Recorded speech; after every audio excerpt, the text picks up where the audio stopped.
আসসালামু আলাইকুম। ২০২৫ সালের ৬ষ্ঠ শ্রেণীর ইংলিশ গ্রামার অ্যান্ড কম্পোজিশনের ইউনিট 2 এর লেসন 3 নিয়ে আজকে আমরা আলোচনা করব। তোমরা স্ক্রিনে দেখতে পাচ্ছ লেসন 3 নাম হচ্ছে প্রেজেন্ট কন্টিনিউয়াস টেন্স। ডানে অর্থ সহ দেখতে পাচ্ছ স্ক্রিনে। আমরা মূল বইয়ের পৃষ্ঠার অর্থ সহ তোমাদেরকে দেখাবো। এই যে ইংলিশ গ্রামার অ্যান্ড কম্পোজিশনের ক্লাস 6। এই যে দেখো মূল বইয়ের টেক্সট গুলো দেখো। প্রথমে ৩০ নং পৃষ্ঠায় এই যে দেখতে পাচ্ছ এটা পৃষ্ঠা।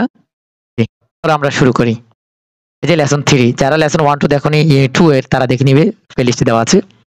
প্রেজেন্ট কন্টিনিউয়াস টেন্স বর্তমান। বলা হচ্ছে রিড দ্য ফলোইং ফ্রেজেস, নিচের ফ্রেজটি পড়ো and notice the part in the sentence. বাক্যগুলির মধ্যে ক্রিয়াপদটি লক্ষ্য করো। বলা হচ্ছে I am going to Dhaka by bus. আমি বাসে করে ঢাকা যাইতেছি। It is raining very hard. যে এটা যে খুব জোরে বৃষ্টি হচ্ছে, বৃষ্টি হইতেছে আর কি। So the bus is not running very fast. তাই বাস খুব দ্রুত চলতেছে না। বাস চলতেছে না। Some passenger are sleeping. কিছু প্যাসেঞ্জার ঘুমাইতেছে। Some are gossiping.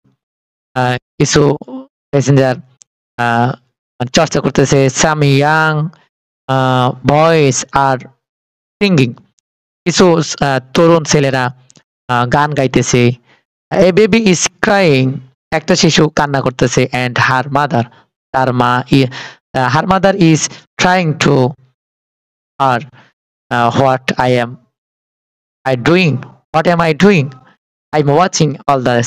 ইগনোর দেখো ডানে আছে। অর্থাৎ এখানে প্রেজেন্ট কন্টিনিউয়াস টেন্সের গঠন শিখাচ্ছে। এই যে দেখো আই হচ্ছে সাবজেক্ট, এম অক্সিলারি ভার্ব, এরপর ভার্বের সাথে আইএনজি। অর্থাৎ সাবজেক্টের পরে এম ইজ আর যেকোনো একটি আছে, এর ভার্বের সাথে আইএনজি আছে। তো এখানে আমরা একটু দেখি পরে বুঝবা। নোটিস দ্যাট, লক্ষ্য করো, all the sentences in the phrases express an incompleted action which is still going on. বলতেছে লক্ষ্য করো যে ফ্রেজের সমস্ত বাক্য একটি অসম্পূর্ণ ক্রিয়া প্রকাশ করে যা এখনো চলছে। অর্থাৎ প্রেজেন্ট কন্টিনিউয়াস টেন্স এটা একটা অসম্পূর্ণ বাক্য থাকে যেটা চলমান থাকবে। মানে এখানে বলা হচ্ছে I am going to Dhaka by bus. আমি বাসে করে ঢাকা যাইতেছি। ঢাকা যে যাইতেছে কিন্তু শেষ হয়নি। ঢাকা তো এখনো পৌঁছায়নি। পৌঁছাইছে? ঢাকা এখনো পৌঁছায়নি। ঢাকা সে যাইতেছে, মানে চলমান আছে। এটাই প্রেজেন্ট কন্টিনিউয়াস টেন্স। তবে বাংলার জন্য মনে রাখবা তেসি তেসো তেসে থাকবে। ল লেলাম হবে না। তেসিলো তেসিলে তেসিলাম হলে ফাস্ট হয়ে যাবে। প্রেজেন্ট হচ্ছে তেসি তেসো তেসে। এম ইজ আর ভার্বের সাথে আইএনজি হবে। এম ইজ আর, আই এর সাথে এম হবে মনে রাখবা। থার্ড পারসন সিঙ্গুলার সাথে ইজ হবে, আর ইউ এবং প্লুরাল সাথে আর হবে। বুঝবা? এই যে দেখো also notice the structure of the verb in the sentence. যে বলা হচ্ছে এছাড়াও এই বাক্যের পদের গঠন লক্ষ্য করো। হ্যাঁ, each sentence has an auxiliary verb am is are after the subject. প্রত্যেকটি সেন্টেন্সের মধ্যে সাবজেক্টের পরে auxiliary verb am is are আছে। And then এরপর there is the main verb in the present participle form. অর্থাৎ এরপরে সেখানে মেইন ভার্বের সাথে প্রেজেন্ট পার্টিসিপল আছে। প্রেজেন্ট পার্টিসিপল বলতে ভার্বের সাথে আইএনজি করলে প্রেজেন্ট পার্টিসিপল হয় অথবা জিরান্ট হয়। তবে ভার্বের জায়গায় হলে পার্টিসিপল ধরে, আর যদি নাউনের জায়গা হয় তখন জিরান্ট ধরে। আচ্ছা, সেটা তোমরা উপরে গেলে বুঝবে।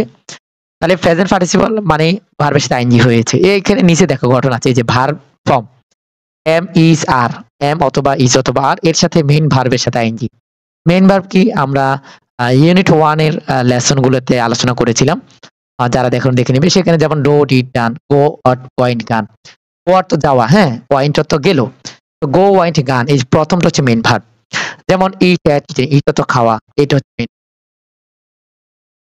দেখাই পরের পৃষ্ঠায় দেখো বুঝবা। এই যে এখানে দেখো ওয়াক, ফাস্ট, ওয়ার্ক, ইট, ড্রিঙ্ক, ড্রাইভ, ওয়াইট।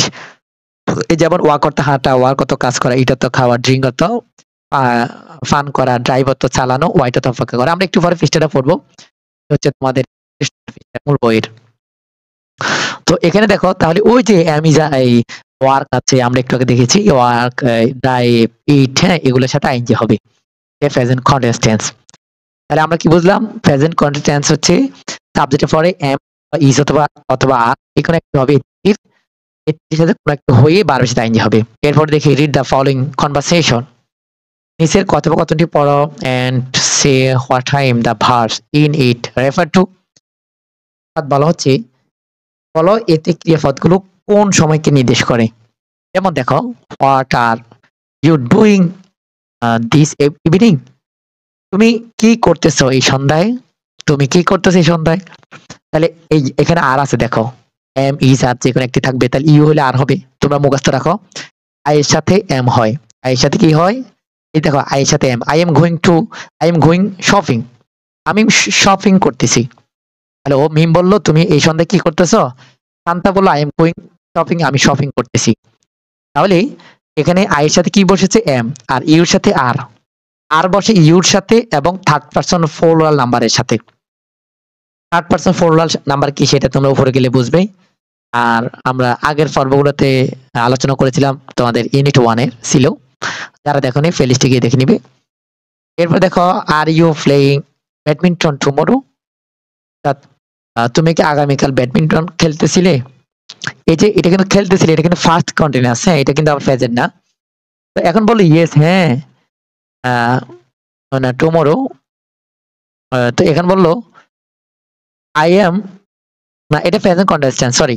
আর যেহেতু এসেছে ইয়েস হ্যাঁ I am Mukta is going to today to join us, অর্থাৎ হ্যাঁ আমি মুক্তা আজ আমাদের সাথে যোগ দিতে আসতেছে।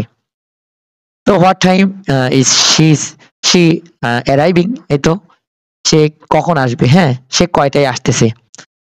তো এই যে ইজ আছে, আইএনজি আছে, এই যে এম আছে, আইএনজি আছে কামিং এর সাথে, অ্যারাইভিং এর সাথে, I am going to receive, এই যে টু আইএনজি আছে, অর্থাৎ এম ইজ আর হয়ে বারবার সাথে আইএনজি হলে সেটা প্রেজেন্ট কন্টিনিউয়াস টেন্স হয়।